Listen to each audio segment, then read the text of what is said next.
Hello everybody and welcome back to the channel. It is I, Sierra Daredevil, and we are getting ready to do Spring Stampede 1998 here in our WCW What If series. So we're going to look at the pre-stuff real quick. I already clicked my way through the other thing, and I want to bring up something that if you haven't been playing the game or if you haven't got to that point in the game yet, is a change from the previous game. So we're getting ready to book our pay-per-view. We're getting ready to book the venue for our pay-per-view. And as you'll notice, even in the Southeast, we're only expected to have 11,206 people showing up for Spring Stampede instead of the 40, 50,000 people that were expected to show up before. That's because they did, I do remember seeing that in the notes for the new game as well, that they did fix that so that you weren't getting some outrageous pay-per-view attendances. They're a bit more realistic. So there's that. We have a more realistic show, or more realistic, not show, a more realistic attendance record or attendance for our pay-per-views. Especially because for now, even though it's rising, the wrestling industry is considered weak. So it would be kind of weak for that there. We're going to look and see, what do I have here for possibilities? None are considered hotbeds.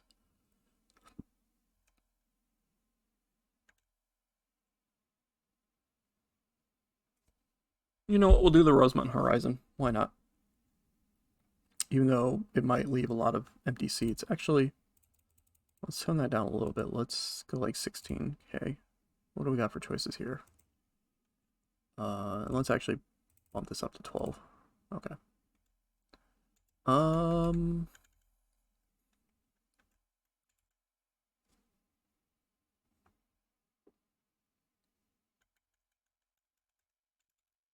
You know what, let's go run the Milwaukee Arena. Why not? All right. Anyway, so obviously pay-per-views are a little different. I guess I wasn't even paying attention when I did the all-out pay-per-view in my AEW save. Thought the attendances would be different. Anyway, we're gonna do the broadcasters. These are the broadcasters we have right now for our pay-per-views. So you'll see that there. So we have Time Warner that's showing us in America and Canada. We have Europe being covered by MTV Europe, which is on cable. We have the box. We have MVS Multivision, which is covering us in Mexico.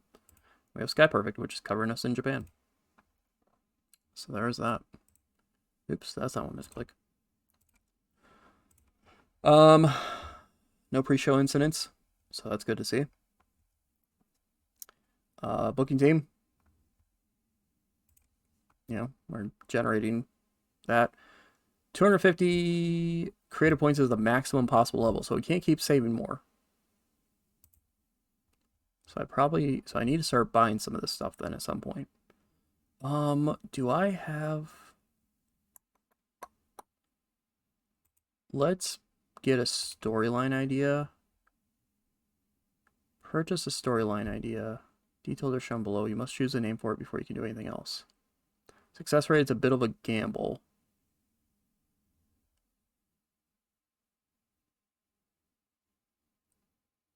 No restrictions on the idea. Expires September 27th. I'm just going to leave that basic name for it for now. Let's get another one because we can. Near certainty for that one. Cool. And that one expires in August. Or in October. So there's that. And let's get a character idea because I kind of want to see what we might get with that. That one's a big gamble. Oof. I don't know if about that one then. You know what? We're going to discard that one. That's fine. Or whatever. We'll make up that creative energy. I'm not worried about that. All right, locker room incidents. Cash Flow wants to know if we might be able to use them tonight. Dude, first off, this is a pay-per-view. Secondly, I don't know who the hell you are. Your stats suck. No. The Skull Crusher has turned up and requested that he be allowed to hang out backstage. As a professional personality type. The Skull Crusher. I mean, your stats suck, but if you're just going to hang out backstage, I guess. No, go away. Yeah, why not? Miss Alexander York and Dawn Marie have been hanging out together a lot recently. Interesting. Rick Martel wants to put Jesse James Armstrong over. Interesting. I don't know when that would happen, but all right, sure. Oh, it's good for 2 segments, matches, or angles, so I could have him put him over in an angle too. Interesting. I need to check and see if because obviously that's why I set up that match with Liger beating Henning on Thunder, because I wanted to see if that actually counted as that promise or not. There's that. All right, there's that. Dress the locker room. We can inspire everybody. I don't want to do that though. Let's just do team bonding. More team bonding. Jericho and Eddie, Brett and Sting, Giant and Piper, Steve Austin and Sting, Steve Austin and Pillman, Guerrero and Blanco, Flair and Sting, and Raven and Austin. Good. Good. All right, we will see you in just a second for our show. And we are here for Spring Stampede 1998, being held in front of 11,102 people at the Milwaukee Arena. And we are starting off hot with an 85 rated matchup that is for the WCW World Tag Team Championships. And the match actually goes to a double disqualification in 1304 because Bam Bam Bigelow and Diamond Dallas Page run in and attack both teams. So the referee throws the match out. That's right, we did a DQ run-in on pay-per-view. We are turning into real-life WCW even more as time goes on. 85 for the match, though. Yeah, everybody performing about how I expected it for them. But, yeah, good opener. That was ruined by Page and Bigelow showing up. And afterwards, they lay out both teams, which gets kind of a mixed response due to the teams being involved, because, of course, they're booing attacking Sting and Wyndham, but, of course, they're cheering for attacking Lynn and Waltman. Bigelow then grabs the championships from ringside as Page grabs a mic and says that they should have been in this title matchup tonight, so now they're taking the championships for themselves. And if Sting and Barry Windham want them back at all, they're more than welcome to try to come get them. So, looks like, it's going to be another possession is 9/10 of the law kind of thing going on with this. We'll have to see what ends up happening with that. Gets 75 there. After that, we have a 66 rated matchup that, I forgot about the Brad Armstrong and Medusa thing again. God dang it. I got to remember to fix that. As Team Canada defeats Ron Killings and the Armstrongs in 11:05 when Lance Storm gets Ron Killings to submit to a single leg crab after Brad Armstrong had accidentally laid out Ron Killings. He was aiming for Lance Storm. He hit Ron Killings by accident. 66 rating for the match. About what you expect for in-ring performances. Gained heat for the storyline. The storyline idea that we deployed from when we bought the creative points for was a success. We used it for this storyline because this is kind of one of my weaker storylines that I'm still planning on doing stuff with in the future. So I figured why not. So there's that. After the match, there's a 48 as Ron Killings confronts Brad Armstrong about what just happened. Jesse James is trying to play peacemaker between the two of them. However, it's not good enough because they start brawling with each other. Security and JJ tried to keep them separated. So clearly the attempted alliance is not working. And they may end up having to do an actual match with each other to kind of get this whole thing done and over with. But we'll have to see what ends up happening. We get a 63 rated matchup. Wow, this did better than I expected. As Shane Helms defeats Big Bo Rogers in 8:51 by pinfall with the Vertebreaker. Of course, this match was to determine who would remain as the client of Miss Alexandria York after the issues that they've been having for weeks now. And Shane Helms gets the win. So Shane Helms is still being managed by Miss York. After the match, Miss Alexandria York checks on Shane Helms before turning to Big Bo Rogers. She not only fires him for being her client, but also reveals that this was the plan all along and that his loss means that he is also fired from WCW. So Big Brother Rogers just had his last appearance for WCW. His contract is up, and I just didn't really feel like renewing it. I didn't really have any reason to keep him around. I could have used him and just had him put a bunch of people over, but meh. I've got enough people on my roster that I can do that with right now. So Big Bubba Rogers is out of here. He can have fun doing something else in WCW, but he is gone.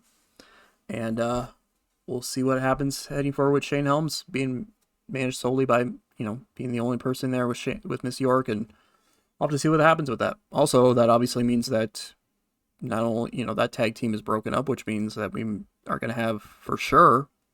I mean, to be fair, when we redo the rankings, we're probably going to have another team taking over in the, we're probably having new teams in the tag ranking anyway, especially since Paige and Bigelow are not in it, and they technically have possession of the belts right now. But we won't be seeing Rogers and Helms showing up in those rankings because they are out of here. Well, one of them is out of here. Then in a 71 rated matchup, we have our Women's World Title match. Then Mayumi Osaki wins in 11:41 by pinfall with a shiny Yakuza kick, making defense number 5 of the Women's World Title, 65 from Osaki and 62 from Medusa. So despite the fact that Medusa tried her best, she could not get the job done, and Mayumi Osaki retains the Women's World Championship to a 71 rating. Afterwards, she celebrates retaining the title as Medusa sits on the mat, clearly disappointment all over her face. Osaki kind of mocks Medusa as crowd boos in response. So despite having that opportunity yet again, Medusa fails yet again. Then after that, 89 rated matchup for this one. As it has a lack of psychology, that's fine. But in an exceptional matchup, Chris Jericho defeats Booker T in 13:38 by submission with a Lion Tamer. So Booker T tried his best to prove himself against Chris Jericho, but could not get the job done, and ends up tapping out to the Lion Tamer. 95 from Chris Jericho, 83 from Booker T. 89 rating for the match. I'll gladly take that for sure. So Chris Jericho proving that not only should he be still in line for the world title, but proving that that Booker does not deserve to be in line for a world title match. Then after that, we go backstage because there was a brawl happening between the Caribbean Express and Rikishi Fatu and Samu, continuing that storyline as officials try to break both sides up from brawling with each other. Got a 64, that's not too bad. We get an 89 for this one, another lack of psychology. As in an exceptional matchup, Raven defeats Chris Benoit in 14:24 by pinfall with an even flow DDT. During the matchup, Francine and Woman both caused distractions and ended up with a catfight on the outside, which apparently was enough to really distract Benoit to set up Raven, hitting the even flow DDT and getting the victory, making defense number 1 of the United States Championship. 89 rating for the match, 92 from Benoit, 87 from Raven. And that puts this storyline to an end because we have another plan for them heading forward. But there is that. Lack of psychology. I think the lack of psychology, and that kind of makes me a little nervous because that means that the main might suffer from the same thing. So I wanted to kind of test it and see if booking some of these matches. So I always have my matches being scripted because I usually can't trust people a lot of times to call matches. But I wanted to kind of test with this pay-per-view and see if people who have good enough psychology being in the ring with each other, if I could have it where they weren't scripted and see if it would actually penalize it that much or not. And both matches that it's come up for so far, Booker and Jericho, and now this one, both have a lack of psychology. So I might have to keep them scripted, even though they have great psychology. Maybe it's because it's a longer match too. Like maybe if this was only like a 10-minute matchup, it wouldn't have been an issue, but it is what it is. Yeah, I'll have to figure that out in the future, but yeah, there's that. So Raven getting a victory, making defense number 1 of the United States Championship. I did kind of want to give Benoit the title, but I have other plans for him, and I have other plans for Raven. And I feel like Benoit, for me at this point, is kind of more like lower main event level status right now.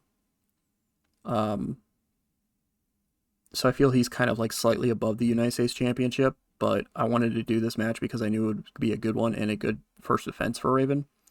Raven has, there's going to be another person, or, Raven's going to be focusing on somebody else for the United States Championship heading forward, and Benoit's going to have something else to do because of something that's going to be happening. Yeah, that's okay. All right, tag team matchup gets an 88 rating as Curt Hennig and Jeff Jarrett actually pull off the surprise upset over Brian Pillman and Ric Flair in 1430 when Hennig pinned Flair while using the ropes for leverage. 88 rating for the match. 94 from Flair, 96 from Pillman, 75 from Jarrett, and 68 from Hennig. That's right, we put over the much less weaker of the two teams, and Flair is not happy about it, but it was needed for this story, so I'm not super worried about it. If anything, I just need to throw a ton of money at Flair to shut him up. So 88 rating for the matchup, really good stuff there. Afterwards, why did that not? Did it take that out? Crap. All right, well, whatever. I'll have to do that later on.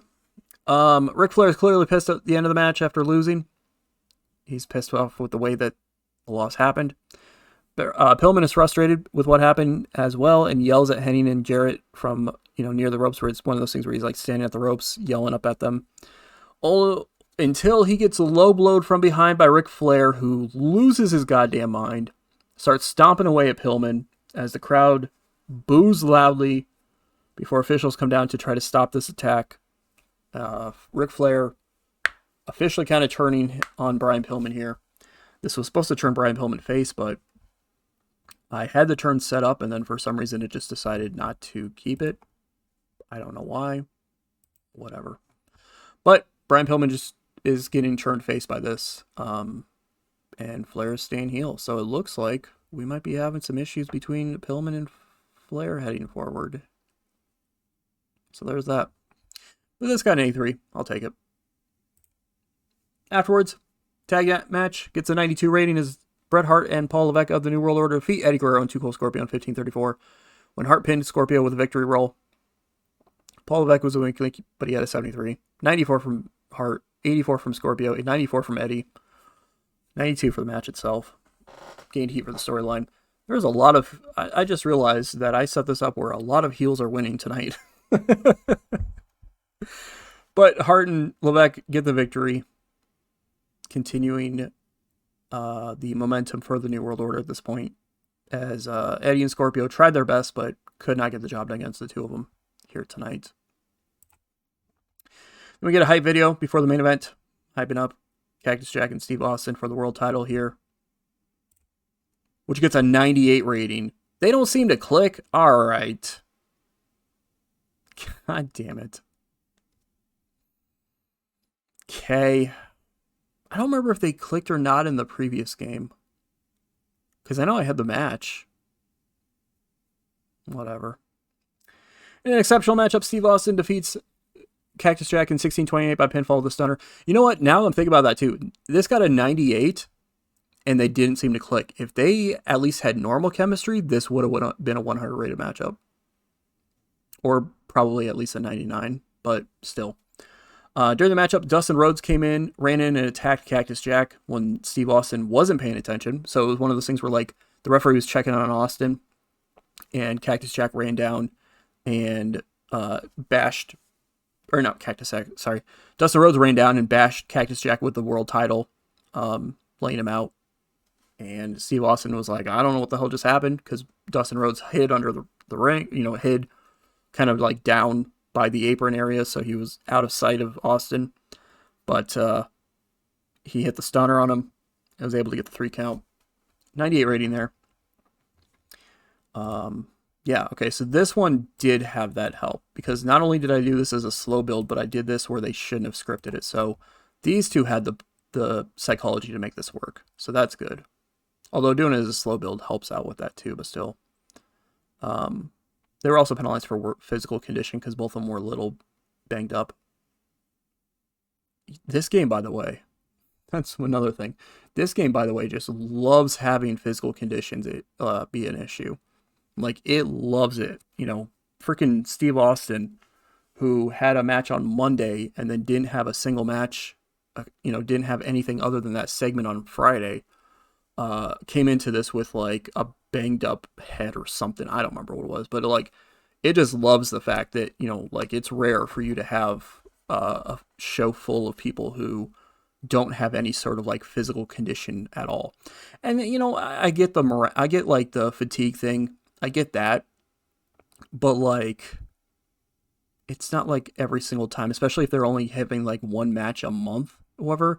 It's not like every single time they're going to be banged up heading into any matches. Like, Cactus and Austin have had like one match in the last few weeks, I think. Well, Cactus had a couple more matches, but Austin had one match in the last like month before this one. So there shouldn't have been any reason why he came into this a little banged up, but whatever. That's nitpicky stuff. Nevertheless, 98 rating. Afterwards, Steve Austin celebrates the matchup as Cactus Jack kind of comes to after the stunner. Cactus then argues with Austin, pointing at Dustin Rhodes, who at this point is on the stage with a smirk on his face. Austin sees him and flips him off before having a little bit of a stare down with Cactus, who's trying to plead his case to end Spring Stampede. 88 rating for that segment. The show gets a 100 rating. Holy hell, we did it. We had our first 100 rated show, and it happened in the new game. That's awesome. And it was Spring Stampede. It wasn't even one of our big pay-per-views. That's awesome. Increase our popularity in 41 regions. Love to see it. Great stuff. I mean, we had a lot of really great rated matches on the show, but still, that's insane. All right, well, let's do the post-show stuff. We can do a post-show speech to the locker room. We can do it for 4 people.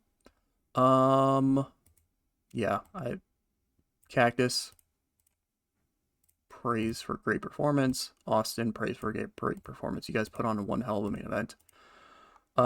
Flair is going to need some goddamn encouragement, so let's compliment him on a good performance, I guess. And then,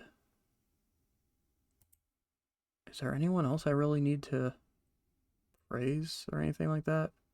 Not really. The only other person who was upset was Big Bob Rogers, and he's out of here, so I'm not worried about that.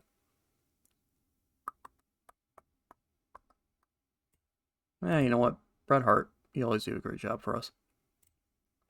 Everybody seemed pleased. All right, no injuries. Financial report. Oh my God, we made almost $10 million on this pay-per-view. Good God Almighty. Wow, that's insane. That is insane. What's our show costs? Oh, right, I did spend $3 million on event special stuff, so that also might have been part of the reason why we did so good, but still. Popularity recap. We gained popularity everywhere except for Mexico. For some reason, we were restricted in Mexico.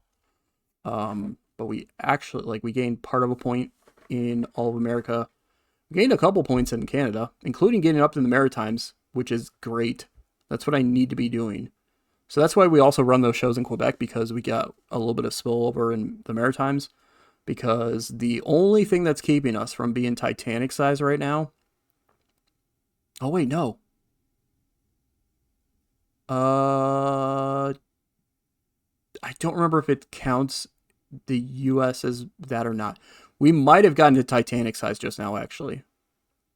Because the Titanic says you have to be at whatever level in your home country, and then you have to have 5 areas where you're 77 or higher. If it counts the USA, then we have 5 regions, because Europe just went up to 77 in Southern Europe and Eastern Central Europe. We went up to 77 there. If it doesn't count that, then we need to focus on the Maritimes, because when we get that up to 77, then we'll get up to Titanic size.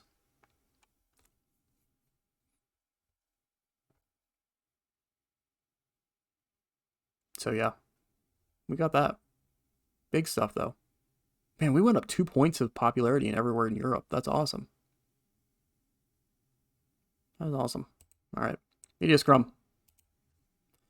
Dean Malenko didn't appear on Spring Stampede and has been public about his disappointment. How are you going to handle this?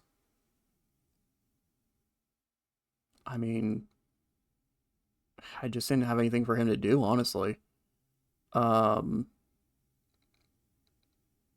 he wasn't involved in a match, or he wasn't involved in he's not involved in any feuds right now. It's either the first one or the last one, because it was to just give him a little break. He remains an important part of WCW. Yeah, I feel like the last one's probably the better one when it comes to morale stuff. You have Dustin Rhodes and Miss Alexander York who despise each other. Are you planning on addressing this? I mean, that was because of the cheating scandal. As long as they remain professional, I don't intend to get involved. Support one or the other, like a little tension backstage. I'm going to sit down with them and work this issue out. Actually, what would Eric Bischoff... I should be doing this as Eric Bischoff. What would Eric Bischoff say? Eric Bischoff would probably want tension backstage. I'm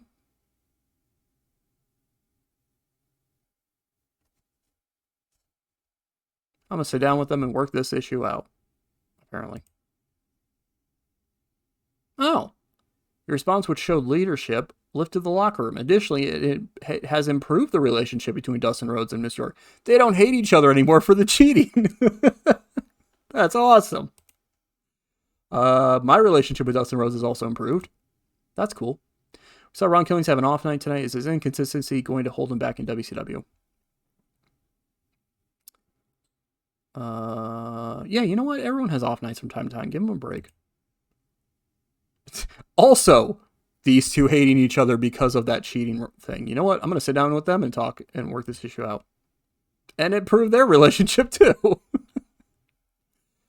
With AAA looking for someone to fill the role of owner, would you potentially be interested in applying? Huh.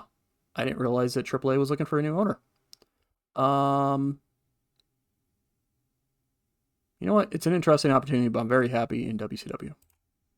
Saw Paul Levesque having an off night. God, who cares? It's fine. Cool. We completed it. Who cares? I get it. I get like in theory you'd probably want to be like, well, screw them, how dare they? But like even if I wanted to play like a more realistic Eric Bischoff, Ron Killings is a jobber for me at this point, who was only on pay-per-view because I put that match on pay-per-view. And Paul Levesque is his buddy because they're both part of the New World Order. So you wouldn't put down Paul Levesque either. Oh my, it has happened, by the way. The growth of WCW. That is right. We are officially at Titanic size. My God. We will probably drop from it very quickly, but we are at the highest level we can be in the game. That's awesome. We are at the maximum size that we can be. So there you go. We can't get any bigger, other than just continuing to get more popularity. Yeah, thanks to getting the 77 in Europe, we are officially there. So we are the biggest we can possibly be. Yeah, you see, Brian Pillman was supposed to turn face. That was supposed to happen. Oh, by the way, Big Bro Rogers, you only have like 12 more days left or something like that, but you're... Actually, you know what? I don't want to pay you for it. I don't want to pay you for it. You know, can I just give you 2 weeks of unpaid time off? Oh.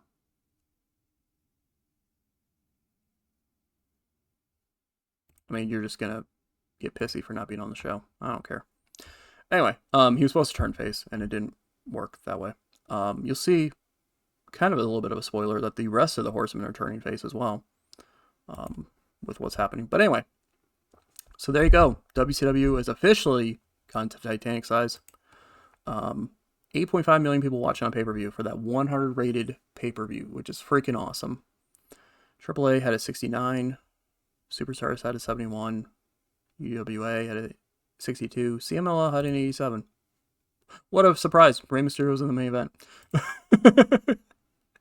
I didn't realize that AAA was looking for an owner right now. That's kind of cool that it told me that. They have no owner and no booker. And, oh my god, AAA's roster is like barely anything at this point. What the hell? AAA is dying off very quickly, apparently. That is crazy. That is their roster. That's it. What the hell? And they're like 18,000. Like, they're making money still? They're ranked 4th in the world popularity-wise? That's insane. I don't know what the hell happened there. LA Park attacked Negro Casas. Awesome. Let me put this up really quick, cause okay, nothing spoiler on there. So we rose up to Titanic size. Ted DiBiase thinks that Shane Helms is gonna be a star in his opinion. What a surprise! It's almost as if we're preparing a Shane Helms push. Drug for testing fees. Yeah, there you go. 8.5 viewers. Almost 6 million pay-per-view buy rate, or 6 million buys for pay-per-view. The rest was on TV. So there is something I want to do as well, and I want it to be fair. I don't want to cheese it, so that's why you're going to see it here on screen for it. We are going to go and drug test somebody because somebody popped up with something recently, and I needed to get through the pay-per-view first before I could do anything with it. And that is this man, Chris Benoit. Let us go ahead and comprehensive test him. That's fine. Because he abuses painkillers. It came up. We chose to find him because I needed to get it through the pay-per-view. We're sending him to rehab. Is what it is. Positive impact, and he's happy about it, so that's good. Well, there's spoilers on who we're possibly bringing in. We're trying to get a couple more females to the roster. Luna Vachon is not. I'm not using her as a wrestler. I'm going to be using her as a manager as well. But Kyoko Inouye and Karu are CMLL talents that we're trying to steal from CMLL right now to kind of help bolster our women's roster. But yeah, so I wanted to be fair about it and make sure that Benoit went off when he did. I gotta throw this up because I don't want to reveal something, but he is out for 120 days, so he's out for 6 months, which is gonna be very interesting. Also, don't know what I'm gonna do with Woman that entire time because she was only managing Benoit, so I don't know what I'm gonna have her do. I guess I could have her manage somebody else in the time being, but I don't know who. Or maybe have her do some other role. Yeah, I don't know. I'll have to figure that out. I will have to figure that out.